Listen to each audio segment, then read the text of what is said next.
देखो दोस्त, जो टॉप यूनिवर्सिटी के बच्चे हैं या कॉलेजेस के बच्चे हैं, जैसे एम्स, आईआईटी, इस तरह के इंस्टीट्यूट से जो हैं, उनके साथ उतनी समस्या नहीं है, क्योंकि वो तो भाई मस्त हैं, क्योंकि उनके पास फीमेल एक्सपोजर बहुत है।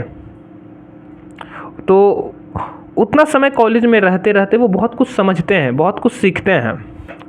लेकिन अगर मैं जनरल बात करूँ ना, तो हो क्या रहा है, होता यूँ है कि एक लड़का बहुत स्ट्रगल करके, जैसे तैसे एक मिडिल क्लास फैमिली का जो बच्चा होता है, वो अपना स्कूलिंग कंप्लीट करता है 10वीं 12वीं, और बचपन से ही उसे बताया गया है लड़कियों से दूर रहो, लड़कियों से दूर रहना चाहिए।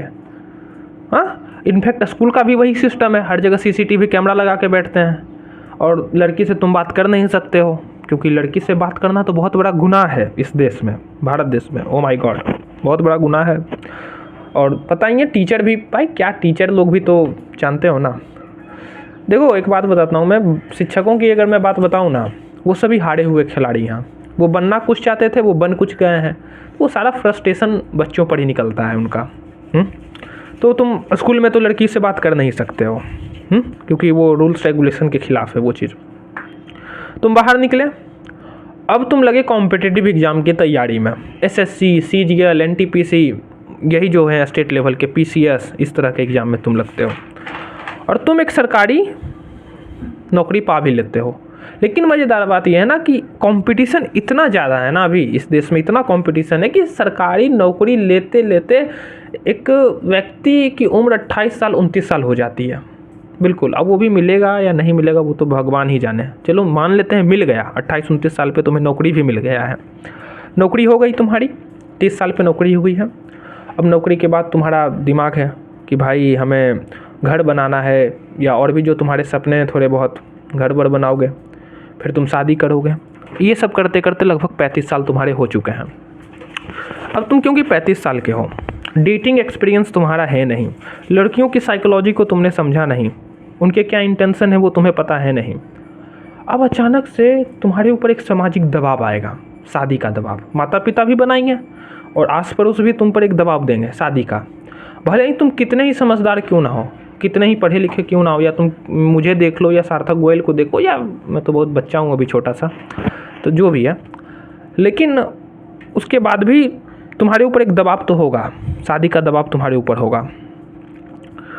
और गलती से अगर तुमने अरेंज मैरिज कर लिया है, तो वो लड़की जो होगी वो 18-19 की तो होगी नहीं, क्योंकि तुम खुद 35 के हो, तो वो लड़की बहुत भी होगी ना तो 28 साल 29 साल की होगी।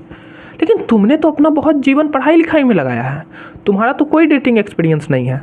तो तुम क्या ये एक्सपेक्ट करते हो कि जो तुम्हारी प्रेमिका होगी या जो तुम्हारी होने वाली अर्धांगिनी होगी वो भी उसी नक्शे कदम पर चल रही हो? बिल्कुल भी नहीं भाई। 28-29 साल लड़की की भी उम्र है, उसके बहुत सारे एक्सपीरियंस होंगे। क्या साइकोलॉजी है उसकी, या क्या उसकी परवरिश है, क्या फैमिली बैकग्राउंड है, वो कुछ नहीं पता है। क्योंकि भाई मैं कह रहा हूँ ना कि तुम्हारा कोई डेटिंग एक्सपीरियंस ही नहीं है, लड़कियों के साथ कोई एक्सपीरियंस तुम्हारा नहीं रहा, बहुत समय तुमने इन चीज़ों में बिता दिया। और शादी होती है, और शादी के बाद जो अभी बहुत सारे केस स्टडीज चल रहे हैं, अतुल सुभाष, तो क्या होगा फिर, सोचे हो?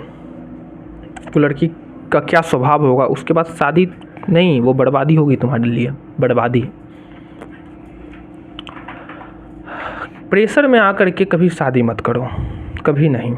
और अगर शादी करते भी हो तो कोशिश करो कि वो प्रेम विवाह हो, क्योंकि प्रेम विवाह में तुम्हें पता है ना क्या है। और अगर अरेंज मैरिज भी हो रहा है तो अरेंज मैरिज में भी कम से कम जानो परखो, 2-3 महीना। शादी जो भी होता है ना, इंडियन वेडिंग की एक बहुत खासियत होती है कि ये शादियाँ चलती है अपनी लगभग 1.5-2 महीना तक तो चलती ही हैं।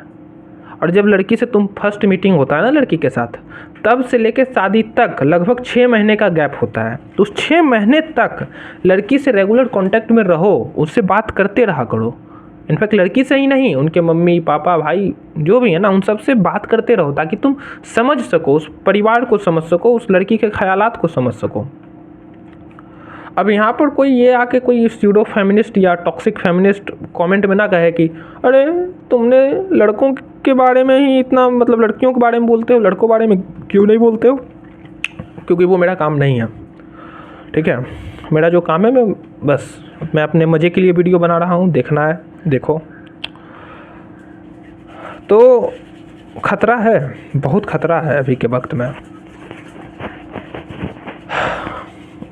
देखो यार, अधगल गगड़ी छलकत जाए, भरल गगड़िया चुप्पे जाए। तो हाई वैल्यू गर्ल पाने के लिए ना दोस्त, हाई वैल्यू मेल भी बनना होता है, ये भी एक सच बात है। तो खतरा तो है, लेकिन डरना नहीं है। यह खेल है, इस खेल को समझो। ठीक है, ठीक है।